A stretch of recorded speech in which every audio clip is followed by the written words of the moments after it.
श्री गजानन विजय ग्रंथ अध्याय 20. श्री गणेशाय नमः. जय जयाची रुक्मिणीवरा. हे चंद्रभागा तटविहारा. देवा वरद पाणी धरा. दास गुणूच्या मस्तकी. तू भूपांचा भूपती. अवघेच आहे तुझ्या हाती. मग माझी फजिती कार्य ऐसे मांडलीस. माझे पाप ताप दहन करा कृपा कृशाने करून. राहू आनंदी सदा मन. तुझे भजन करावया. यात अंतर केल्यास वृथा तुला लागेल दोष. खऱ्या थोरांनी आपणास बट्टा लावून घेऊ नये. म्हणून हे श्यामसुंदरा राई रुक्मिणीच्या वरा. पांडुरंगा परम उदारा. माझी इच्छा पूर्ण करी. असो समाधिस्थ झाल्यावर श्री गजानन साधूवर म्हणू लागले नारी नर. आता काय ह्या शेगावी. शेगावीचा ज्ञान गबसती. असता गेला निश्चिती. आता काय ते माती. राहिली आहे निव्वळ. समुद्राची आटल्या नीर. वा पुष्पतरूंचा गेला भर. कोण त्याची करणार कौतुक या जगामध्ये. आता खेपा शेगावात करणे आहे की निमित्त. देव नसता देवाऱ्यात माळा बांधणे व्यर्थची. ऐसे कृत्तिक बोलती परिती असे साच भ्रांती. महाराजांची दिव्य ज्योती अदृश्य आहे तेच ठाया. जेवी इंद्रायणीचे तिरी ज्ञानेश्वर समाधिस्थ जरी. ते आहेत भेटले परी तेच ठाई भाविका. तैशीच शेगावात श्री गजानन स्वामी समर्थ. ऐसा जयांचा सिद्धांत दर्शन त्यांना तेथ होते. ते विषयीची एक कथा सांगतो मी येथा आता. गणपत कोठाडे नामे होता एक भाविक गृहस्थ. हा राहिली कंपनीचा. एजंट शेगाव दुकानीचा. नित्य नेम होता त्याचा दर्शनाचा श्रोते हो. अस्तमानी प्रतिदिवशी यावे त्याने मठाशी. बैसून या समाधीपाशी स्तवन करावे एकनिष्ठे. एकदा ऐसे वाटले त्यास अभिषेक करून समाधीस. उद्याच्या विजयादशमीस ब्राह्मण भोजन घालावे. केली सर्व तयारी अभिषेकाची साजिरी. शिधा मठा भीतरी धाडीला मोठ्या प्रमाणात. तै कांता म्हणे हो प्राणनाथा हे तुम्ही काय करिता. हाड नाही तुमच्या हाता खर्च करण्याच्या बाबतीत. उद्या आहे विजयादशमी म्हणून पोराबाळासी कपडे अलंकार अंगासी करून घाला काहीतरी. हे अभिषेक ब्राह्मण भोजने वरचे वरीने योग्य करणे. दिली आपणा ईश्वराने 4 पोरे बाळे हो. फुटका म्हणीना अंगावरती मी लंकेची पार्वती. गृहस्थाची ही कारिती संचय करावा धनाचा. हे कांतेचे भाषण गणपतरावानं रुचले जाण. तो म्हणे प्रपंचाहून श्रेष्ठ परमार्थ वाटे मला. तोच त्याच्या कांतेशी स्वप्न पडले रात्रीशी. उगेन छळीपतीशी तो करतो ते करू दे. त्यात तुझ्या बापाचे काय जाते सांगसाचे. प्रेम अश्वासताचे वेडे हे बाळगू नको. यामध्ये न काही सार धनभूचे भूमीवर. येते मात्र बरोबर पाप पुण्य मानवाच्या. अभिषेक ब्राह्मण भोजन हे पारमार्थिक आहे पुण्य. त्याच्यासाठी वेचिता धन तेन जाय अनाठाई. पेरलेल्या बीजापरी त्याची स्थिती होते खरी. म्हणून सांगतो तुला पोरी अडथळ्या त्या करू नको. ऐशा पाहून स्वप्नास सांगती झाली पतीस. तेने गणपतरावास हर्ष झाला विबुध हो. आले काही प्रत्यंतर महाराज येथे साचार. सोडून द्यावा कुविचार आजपासून काहीतरी. मुले बाळी कोणाची धनदौलत कोणाची. तू न वाही चिंता त्यांची ते अवघे समर्थांचे. असो गणपतरावाने पूजन केले आनंदाने. त्या दसऱ्याच्या मुहूर्ताने खर्चही केला अत्युत्तम. या गणपतरावाची निष्ठा समर्थपदी साची. जडली शुद्ध स्वरूपाची होती पहिल्यापासून. लक्ष्मण हरी जांजळाला ऐसाच अनुभव एक वेळा. बोरी बंदरावरी आला तो ऐका सांगतो. काही कामानिमित्त लक्ष्मण गेला मुंबईत. हा समर्थाचा होता भक्त पहिल्यापासून विबुध हो. घरच्या काही कटकटीने वैताग त्याच्या घेतला म्हणे. काही व्यापार संबंधाने आला होता मुंबईस. असो बोरी बंदरावरी लक्ष्मण आला जाया घरी. तो आगगाडीच्या धक्क्यावरी एक भेटला परमहंस. आजानुबाहू उंच बांधा दृष्टी नासाग्राची सदा. ओंकाराचा सर्वदा जप चालला त्याच्या मुखी. तो बोलला लक्ष्मणास तू गजाननाचा आहे शिष्य. ऐसे असून हताश का होतोस कळेना. तू आपल्या जेव्हा घरी पुण्यतिथी केलीस खरी. 400 पानांची तयारी करून अमरावतीला. गोपाळराव पेटकर आणि बापट मास्तर यांचा कैसा प्रकार घडला तो आणमना. पुत्र शोक बापटाशी झाला असून प्रसादासी. तो तुझ्या गेहासी आला होता ना सांगते. पेटकराचे ब्राह्मण भले सांग कशाने राहिले. अरे गजानन स्वामी गेले त्या उभयतांच्या स्वप्नात.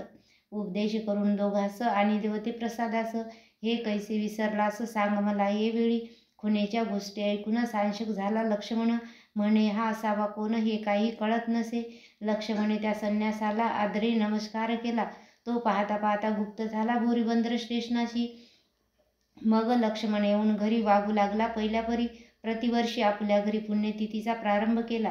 अवधूत जयराम खेडकरासी राही साईत गावासी. भेट्टे झाले पुण्यराशी संन्यासाच्या वेशाने. एक माधव मार्तन जोशी कळम कसूर ग्रामासी. आला मोजणी करावयासी जमिनीची श्रोते हो. हा सरकारी नोकर होता, रेव्हेन्यू ऑफिसर. त्याचा गजानन साधूवर पूर्ण होता भरवसा. दिवसभर मोजणी केली. पुढे त्यास इच्छा झाली अस्तमानाची समयाभली शेगावास जाण्याची. आज गुरुवारचा आहे दिन, घेऊ समर्थांचे दर्शन, ऐसा विचार करून आज्ञा केली शिपायाला. जोड आपली वेगे दमनी, जाऊ शेगावा लागुनी, रात्र तेथे काढून येऊ सकाळी परत पुन्हा. तैतो शिपाई कुतुबुद्दीन बोलला कर जोडून, आभाळ आले भरून याचा विचार करावा. मन नदीला पाणी भले आहे थोडके आता आले, पाही पाणी गडोळ झाले म्हणून केली विनंती. जोशी म्हणाले त्यावर, अरे आता होऊ नदी पार, जा दमणी करी तयार, उगीच सबबी सांगू नको. शिपायाने जोडली दमणी, आला लगेच घेऊनी. जोशी आत बैसोनी जाऊ लागले शेगावा. दमणी घातली नदीत, तो पाणी आले अकस्मात, जाण्या पहिलं तटाप्रत अवसर नाही राहिला. झंझावात बळावला, कडकडाट करी चपला, मन नदीला पूर आला क्षणा माझी भयंकर. मेघवर्षे मुसळधारा, झंझावात सुटला खरा, शेतकऱ्यांची अशपरा तो उडू लागला हो. शिपाई म्हणे कुतुबुद्दीन, साहेब येथे चाले मरण, तुम्हा आम्हा लागून उपाय असे आता नसे. तै माधव मार्तंड जोशी घाबरे झाले निजमानसी, बाहू लागले समर्थांसी करुणा युक्त वचाने. हे समर्थ गजानना, रक्षणा आमुच्या करी प्राणा, अशा संकटी तुझ्या विना त्राता न कोणी आम्हा ते. कथा ऐकिली पुराणात, जहाज बुडता समुद्रात, त्यास संतांनी देऊन हात, रक्षण केले सर्वस्वी. तूही संत सामान्य ब्रह्मवेत्ता करुणाघन, करी आमुचे रक्षण येऊ नये या पुरामध्ये. दमनीत आली जीवन, बैल गेले घाबरून. मग जोशी पुढे होऊन बोलते झाले शिपायास, तू आता मागे सर, अवलियाचे भजन कर, तेच नेतील आपणा पार, त्याची चिंता करू नको. जोशी म्हणाले समर्था, अगाध आहे तुझी सत्ता, वाटेल ते करी आता, तारी अथवा मारी आम्हा. कासरा दिला सोडून, दोघांनीही मिटले नयन, तो काय घडले वर्तमान ते आता परी असा. ऐशा महापुरातुनी पहिलं तटा पावली दमनी, उभी राहिली ओनी सडकेवरी शेगावाच्या. ऐसा प्रकार पाहता आनंदले उभयता, पहा केवढी अगाध सत्ता आहे अवलिया बाबांची. पुरा माझी रक्षण केले, निज भक्तांना बुडू दिले. जोशी शेगावाप्रती आले एक घटका रात्रीस, वंदन केले समाधीला, पालखीचा पाहिला सोहळा. दुसरे दिवशी बौत केला दानधर्म जोशांनी, बाळाभाऊची यापासी ब्राह्मण भोजन घालण्यासी. काही रुपये अतिहर्षी जोशी देते झाले, साकल्ले कथिले वर्तमान, बाळाभाऊ लागून, हे नवसाचे ब्राह्मण तुम्ही घाला माझ्यास्तव, काकी मला रजा नाही, काम जरुरीचे पाही. ऐसे सांगून लवलाही जोशी गेले निघून. एक यादव गणेश सुभेदार होता हिंगणीचा राहणार, हा करीत असे व्यापार वराडात कापसाचा. यास एके साली भला 10,000 तोटा आला, त्या चिंतेने क्षीण झाला काही नसूचे मानसी. परी व्यापार सोडवेना, चिंतामणीची जाईना, फायदा काही होईना त्याच्या मनाप्रमाणे. फायद्यासाठी खटपट करी नाना प्रकारे साजिरी, स्वस्त ना बसती व्यापारी राहती सदा प्रयत्नात. हा एकदा वर्ध्यात आला काही कामानिमित्त, उतरण्या गेला घरात विनायक असिरकराच्या. तो इतक्यात तेथे आला एक भिकारी बुधवू भिक्षा काही मागण्याला अशिरकराच्या घरात. पोशाख अवघा मराठी, करामाजी भव्य काठी, डोईस होती टोपी मोठी बनातीची मळकट. कंप वायूने शरीर कापत होती वरच्यावर, त्यास पाहता असिरकर चित्ती परम कोपले. जा बेट्या मागल्याद्वारी, तेथे मिळेल भिक्षा करी, नको चढूस पायरी ओसरीची ये वेळा. परी हे बोल त्याचे भिक्षे करीन माणिसाचे, येऊन वरती ओसरीचे यादवा सन्निध बैसला. घाल भिक्षा काहीतरी असे म्हणून पुढे करी, भिक्षापात्र भिकारी यादव सुभेदाराच्या. यादव म्हणे मनात, भिकारी हा लोचट बहुत, नको म्हणत असता येत हा बैसला येऊनी. त्या ते पाहता न्याआळून तैतो भासला गजानन, सुभेदारा कारण शेगावचा राजयोगी. दृष्टीस तेज अत्यंत, स्वरही त्यांच्या परी सत्य, फरक इतकाच होता त्यात, कंप होता तणूला. तेज मुद्रा बोलणे होते समर्थाप्रमाणे, ते पाहून ऐसे म्हणे सुभेदार निज चित्ती, हा जरी मानू गजानन, तरी ते गेले समाधीस्थ होऊन. आता महाराज कुठून पडतील आमच्या दृष्टीशी, काही असो पैसे दोन देऊ भिकाऱ्या कारण. श्री गजानन समजून उहापोह ज्याचा नको, पैसे घेतले भिकाऱ्याने आणि काही देई म्हणे. श्री गजानना कारणे शेरणी वाट गुळाची, ते वायदी करीशी वरचेवर, ते मी ना आता मानणार. तोटा 10,000 तुझ व्यापारी आला ना, त्याचा विचार अंतरी, करून देई काहीतरी. रुपये मजला लवकरी, काढ पाकिट खिशातून. ऐसे भिकारी बोलता सुभेदार झाला देता, काही रुपये तत्वता पाकिटाचे काढून. भिकारी म्हणे ते अवसरी, संतुष्ट मी इतक्यावरी, होत नाही दे लवकरी आणखी रुपये काही मला. पुन्हा रुपये काढिले भिकाऱ्याशी अर्पिले, तो इतक्यात घरात गेले विनायकराव असिरकर. यादवराव एकटा बसला होता असिरकराच्या ओसरीला, ते पाहून बोलला सुभेदारासी येणे रीती, संशय गजाननाविषयी का घेतोस चित्ती पाही. कपडे काढून उभा राही माझ्यापुढे ये वेळा, तुझ्या अवघ्या अंगावर दृष्टी पडू देई एक वार. माझी तेने होईल दूर व्याधी तुझी यादवा, तू मजला मुलापरी कारे लाजसी अंतरी. ऐसे म्हणून पाठीवरी हात फिरविला तयांनी, फिरविला नकसिकांत अंगावरून त्याने हात. तो आली इतक्यात असीर करवो स्त्रीला, रुपये घेऊन भिक्ष करी गेला द्वाराच्या बाहेरी. यादवाने बहुतापरी तपास केला गावात, परीन थांग लागला शेवटी त्याने निश्चय केला. ऐसा आपल्या चित्ताला की हा असावा गजानन. सुभेदार म्हणे मानसी, हे समर्थ असल्या आज दिवशी फायदा होईल व्यापारासी काहीतरी निसंशय. तो सुभेदाराच्या गाड्या आल्या कापसाच्या, विकावयासाठी साच्या वर्ध्याची बाजारी. विक्री होता किंमत येती झाली तया बहुत, तेने यादव चित्तात समाधान पावला. आणि निश्चय ऐसा केला जो भिकारी भेटला तो होता समर्थ भला. श्री गजानन योगीराज समर्थ आपल्या भक्तासी रक्षण करती अहर्निशी. निष्ठा मात्र त्यांचे विषयी दृढ तर पाहिजे मनात. भाऊ राजाराम कवर खामगावी होता डॉक्टर, त्याची तेलाऱ्यावर बदली असे झाली म्हणून तेथे जाण्याला खामगावाहून निघाला. सहकुटुंब मठात आला घ्या श्रींचे दर्शन. गाडी केली तेल्हाऱ्याची, तयारी केली निघण्याची. वेळ अस्तमानाची असती झाली ते वेळा. बाळाभाऊ मठाधिपती तो त्या बोलला येणे रीती, अहो ऐका माझी विनंती, प्रसाद घेऊन जावे तुम्ही आजपर्यंत गेला न येथून उपोषित. आज ऐशी विपरीत का हो म्हणी आणिले, ह्यातून आहे व्यतिपात हे आणावे मनात. कवर सांगे त्याप्रत मला निकड आहे बहु, आज रात्री प्रसाद घेतो मागल्या रात्री निघून जातो. नसता आग्रह मला तो तुम्ही न करा ये काळी.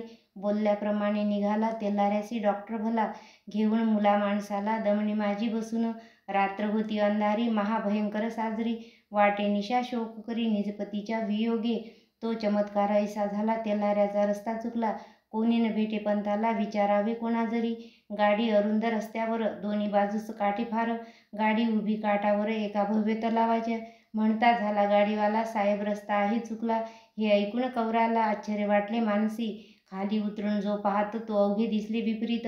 अपशब्द बोलला बहुत तो त्या गाडीवाल्याला, तू तेल्हाऱ्याचा म्हणून तुझी गाडी केली जाण, आडमार्गे आणून आम्हा कैसे सोडिले. काय होतास दारू प्याला म्हणून हा रस्ता चुकला.